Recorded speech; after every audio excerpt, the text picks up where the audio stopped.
1 year ago today, the Deepwater Horizon rig exploded in the Gulf of Mexico, unleashing the worst oil spill in United States history.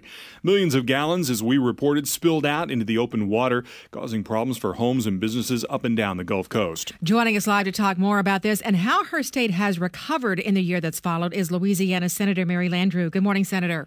Good morning, Roger and Lana. Thank you so much for having me. Thanks for being here. Big push underway to get tourists back to Louisiana for sure, but how far along, in truth, is the state in recovering from the BP spill? Well, actually, all the Gulf Coast states have made really a remarkable comeback in this last year. It's been very, very difficult, and as I said, this spill is on the heels of, hurricanes Katrina, Rita, Gustav, and Ike. I mean, our region has really been hit hard by any number of setbacks, but amazingly, as you know, our people are resilient.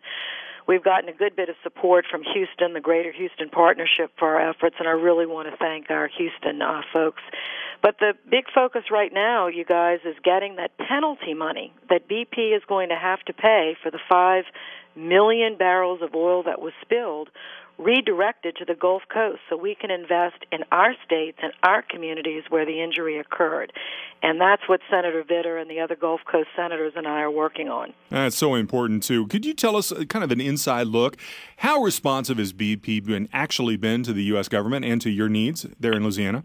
Well, for the most part, I'd say pretty good. Now, that's not to say that we haven't had frustrations with BP, but to be honest, we've had as many frustrations with the federal government shutting down all drilling in the Gulf. It's really been very harmful to the economy in South Louisiana. I'm imagining South Texas as well, when the blanket moratorium, which in my view was an overreach.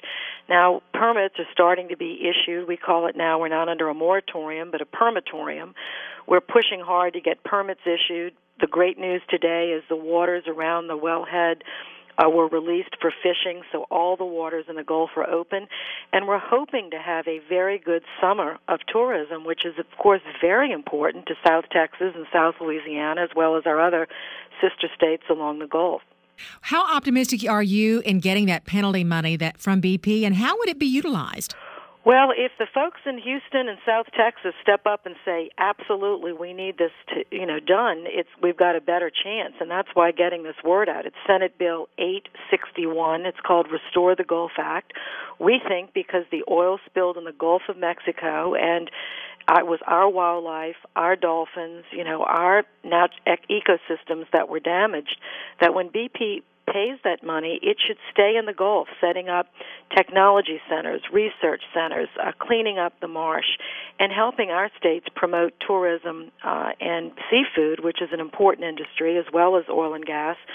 And if not, the money will go right to the general fund. Now, not that the general fund doesn't need it, but Roger and Lana, our communities we call it America's energy coast. Right. We support 17% of the GDP of the country is generated along that Gulf Coast, and we deserve some of this money, we think, reinvested back. Louisiana has been definitely a good neighbor to us, and we appreciate you stopping by and chatting with us about that. That's Louisiana Senator Mary Landrieu.